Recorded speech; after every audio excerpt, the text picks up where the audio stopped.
بسم اللہ الرحمن الرحیم۔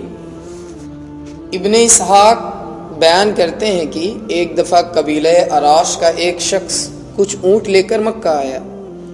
ابو جہل نے اس کے اونٹ خرید لیے اور جب اس نے قیمت طلب کی تو ٹال مٹور کرنے لگا۔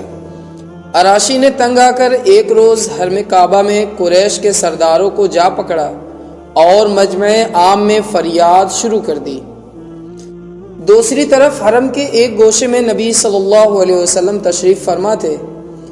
سرداران قریش نے اس شخص سے کہا کہ ہم کچھ نہیں کر سکتے، دیکھو وہ صاحب جو اس کونے میں بیٹھے ہیں ان سے جا کر کہو، وہ تم کو تمہارا روپیہ دلوا دیں گے۔ عراشی نبی صلی اللہ علیہ وسلم کی طرف چلا اور قریش کے سرداروں نے آپس میں کہا آج لطف آئے گا۔ عراشی نے جا کر حضور صلی اللہ علیہ وسلم سے اپنی شکایت بیان کی۔ آپ صلی اللہ علیہ وسلم اسی وقت اٹھ کھڑے ہوئے اور اسے ساتھ لے کر ابو جہل کے مکان کی طرف روانہ ہو گئے۔ سرداروں نے پیچھے ایک آدمی لگا دیا کہ جو کچھ گزرے اس کی خبر لا کر دے۔ نبی صلی اللہ علیہ وسلم سیدھے ابو جہل کے دروازے پر پہنچے اور کنڈی کھٹکائی۔ اس نے پوچھا کون؟ آپ صلی اللہ علیہ وسلم نے جواب دیا محمد۔ وہ حیران ہو کر باہر نکل آیا۔ آپ صلی اللہ علیہ وسلم نے اس سے کہا اس شخص کا حق ادا کر دو۔